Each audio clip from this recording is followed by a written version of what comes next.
Unleashed from Norfolk, Virginia, in the wake of the devastating attack on Pearl Harbor, the aircraft carrier USS Hornet had one mission: race around the world to exact revenge on the Empire of Japan. Her aircraft were instrumental in the Battle of Midway, a decisive conflict that shattered Japan's naval superiority and breathed new life into the Allied war effort. USS Hornet was then tasked with another mission of utmost importance. She had to intercept and halt a Japanese task force before it could reach Guadalcanal, a move that could once again tip the balance of power in the Pacific. And so began the Battle of the Santa Cruz Islands. In the pre-dawn hours of October 27, 1942, USS Hornet was at the heart of a furious Pacific storm. Little did she know that she would soon be facing the fire of her own escorting destroyers. USS Hornet was a Yorktown-class aircraft carrier commissioned in 1941. She was a marvel of American naval engineering. Stretching over 824 feet, Hornet boasted a colossal flight deck capable of launching and recovering a formidable air wing. This included a lethal mix of dive bombers, fighters, and torpedo aircraft, making her a formidable force. The carrier's island, an imposing superstructure rising from the deck, served as the command center. Nevertheless, what truly set Hornet apart from other carriers was her armor, which was up to 4 inches thick. She was built to withstand intense naval and air engagements. When conflict broke out in Europe in September 1939, the U.S. Navy was already undergoing an expansive program to prepare for war against the Empire of Japan as tensions rose in the Pacific. In October 1941, USS Hornet shifted to the Norfolk Navy Yard in Portsmouth, entering dry dock and remaining there until December 6th, when she returned to Naval Operating Base Norfolk. One day later, the Japanese attacked the Philippines in the afternoon and launched a surprise attack against the U.S. Pacific Fleet at Pearl Harbor. At 2:35 p.m., Hornet's deck log received a dispatch from the Secretary of the Navy that said, quote, "Execute WPL-46 against Japan." The ship immediately took security measures and prepared her crew for war against the Empire of Japan, conducting multiple tests in the Atlantic and the Gulf of Mexico. While Hornet was getting ready, a joint Army-Navy bombing project began to cook up among the top brass to attack mainland Japan with bombers to inflict psychological and industrial damage to the enemy. The aim was to incite fear in Japan and demonstrate to the world that the U.S. could retaliate with lethal force. The people of the Rising Sun thought themselves invincible. No nation had ever successfully invaded Japan, not even the mighty Mongol Empire during 1274 and 1281. Nevertheless, America was about to prove them wrong, and USS Hornet would be there to guarantee it.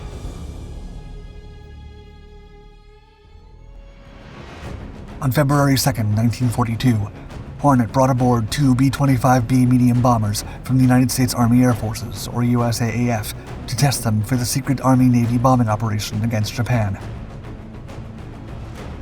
The aim was to validate if an aircraft carrier could launch and recover the bombers.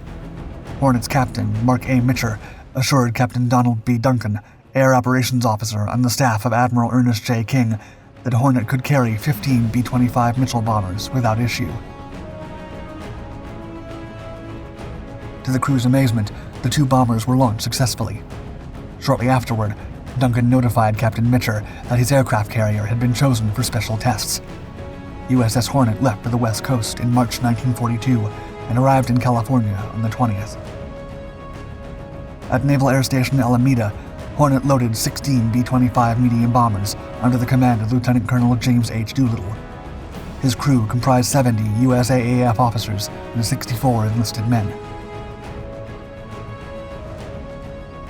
On April 2nd, USS Hornet set sail for the Pacific under sealed orders. No crewman knew the nature of their mission. It wasn't until late in the afternoon when Captain Mitcher informed his men they were bound for Japan for a one-of-a-kind mission, a bombing raid aimed to strike fear in the heart of the Japanese Empire. Some men cheered, eager for payback. Some cried, believing it was a one-way trip. But all were ready to avenge Pearl Harbor. USS Hornet, escorted by Task Force 16, comprising Midway and Enterprise carriers, headed for Japan a week later.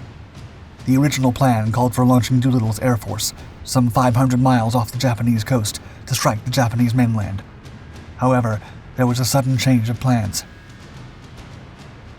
Dawn had broken down with a rough gray sea and a cold wind, perhaps as an ominous sound of what would come on April 18, 1942. Still, Hornet headed the formation relentlessly, breaking off the waves without hesitation. At 5:08 a.m., lookouts from Enterprise sighted Nitomaru, number 23, a guard boat of the 2nd Squadron. Cruiser Nashville managed to sink the enemy patrol boat. Still, the American command, believing the Japanese had informed the Imperial Navy of their location, ordered the immediate launch of Doolittle's 16 B-25 bombers from a distance of over 650 miles, an increase of 150 miles from the original plan. This meant the U.S. bombers would no longer be able to land at their expected landing strips in China. Still, Doolittle's aircraft carried on with their mission and took off under heavy swells that pitched USS Hornet violently.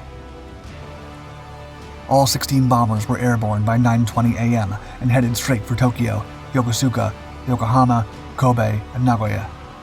As Hornet made her way back to Pearl Harbor, the crew was informed of Doolittle's success. Japan had been successfully bombed. The rising sun was not invincible. It was as vulnerable as any other nation across the globe, and USS Hornet was now part of that story.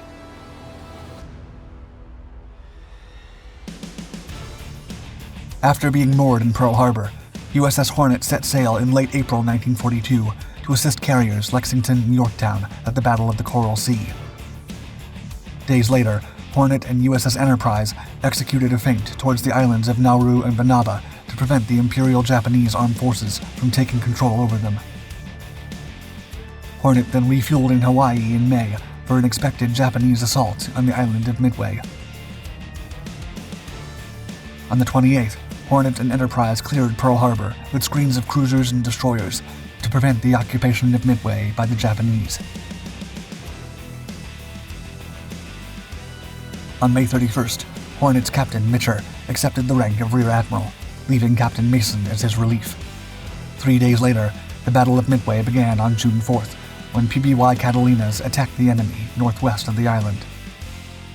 Soon, Japanese attack aircraft and carrier bombers took off from carriers Akagi, Kaga, Soryu, and Hiryu to bomb U.S. installations on Midway's 2 islands. Aircraft from the Marines struck the enemy aircraft. At the same time, 6 Grumman Avengers from Hornet supported them briefly before being attacked by Japanese anti-aircraft fire and carrier fighters. Hornet's air group did not fare better as the air skirmishes progressed, and the warships unleashed their powerful arsenal against each other. Hornet's devastators were brave but lacked coordination and began to splash into the voracious ocean after charging straight into swarms of Japanese aircraft and concentrated anti-aircraft fire. Some of Hornet's dive bombers got lost, and 15 torpedo bombers from Torpedo Squadron 8, or VT-8, were decimated by Japanese fighters after being intercepted without any proper escorts to protect them. Out of 30 men, only 1 made it out alive. USS Enterprise and Yorktown fared no better. Their torpedo bombers did not score any direct hits, but managed to keep the enemy decks clear of aircraft to stop combat air patrol operations against the U.S. Navy. Still, the American bombers from these carriers soon established air supremacy and launched a new attack, severely damaging 3 Japanese carriers and leaving them useless. These were Kaga, Soryu, and Akagi. Hornet suffered a tragic incident at the end of the day once the Japanese fleet had retreated. An F-4 made a rough landing, causing the fighters' machine guns to rake Hornet's island, taking the lives of 5 men and wounding 20. The Battle of Midway continued 1 day later on June 5th, with the ruthless pursuit of the one carrier that escaped destruction, Hiryu, who had disabled USS Yorktown and left her inoperable. Admiral Yamamoto's fleet abandoned Midway and retired westward. Hornet and Task Force 16 went after it on June 6th. Hornet and Enterprise targeted heavy cruisers Mogami and Mikuma, dispatching the Douglas SBD Dauntless bombers to destroy them. Hornet's SBDs scored 5 hits on Mogami after sinking Mikuma, and broke contact with the enemy to avoid losing aircraft to Japanese anti-aircraft fire. With this last naval operation, Hornet ensured the Midway Atoll was safe from Japanese presence. The battle had cost Japan 4 aircraft carriers and over 250 aircraft. The Empire of the Rising Sun would never recover from this heavy blow, making the Battle of Midway a turning point in the war in the Pacific. In late June, the carrier arrived in Pearl Harbor, where she conducted a training exercise in the Hawaiian operating area with other U.S. Navy vessels. Her crew held anti-aircraft practice, night and day surface gunnery practices, and bombardment exercises. On August 17, 1942, Hornet left Pearl Harbor as the flagship for Task Force 17, flying the flag of Rear Admiral George D. Murray. Their objective, the Solomon Islands. Once there, USS Wasp was sunk in early September. Enterprise and Saratoga were later damaged by bombs and torpedoes, leaving Hornet as the only aircraft carrier in the South Pacific responsible for providing air cover and support in the region. In early October, Hornet, rejoined by Enterprise, was dispatched to intercept a Japanese task force advancing to Guadalcanal. This resulted in the Battle of the Santa Cruz Islands, which began on October 26, 1942. USS Hornet was thrust into a fierce engagement with Japanese aircraft. There was no surface ship contact between the two fighting forces. There were only aircraft, furious dogfights, and desperate dive bomber attacks. Hornet's and Enterprise's aircraft struck first, inflicting heavy damage on enemy carriers Shokaku, Zuiho, and heavy cruiser Chikuma. Making the most out of the initial momentum, Hornet launched most of her aircraft available to eliminate the Japanese menace, attacking other enemy cruisers. However, the tides turned rapidly. Japanese dive bombers retaliated with lethal force, subjecting Hornet to a relentless assault. Hit by multiple bombs and torpedoes, she fought fiercely, but the damage done was severe. She was hit by 3 bombs dropped by Val dive bombers, leading to multiple fires. One Val, hit by Hornet's batteries, crashed into the carrier's island, spreading more fire over the deck and taking the lives of multiple sailors. The crew worked valiantly to save her, but the situation worsened. Kate torpedo bombers scored 2 hits on Hornet, damaging her engines and electrical systems. Hornet became a sitting duck for the enemy, and another Val crashed into her port side near the bow, adding to the calamity. No more aircraft could be launched or land without power, forcing pilots to land on Enterprise or the ocean. Rear Admiral Murray ordered a heavy cruiser to tow Hornet from the battle zone, but the Japanese were unwilling to give up their prey. As Hornet was towed away, more Kate torpedo bombers attacked her, scoring a critical hit on her starboard side. Hornet's fate was sealed, and Vice Admiral William Halsey ordered Hornet sunk. The survivors abandoned the ship, with Captain Mason being the last man to leave Hornet behind. When a superior Japanese naval force arrived, the American naval forces left the area.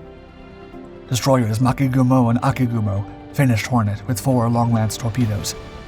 The carrier went to the depths at 1:35 p.m. on October 27th with 140 casualties.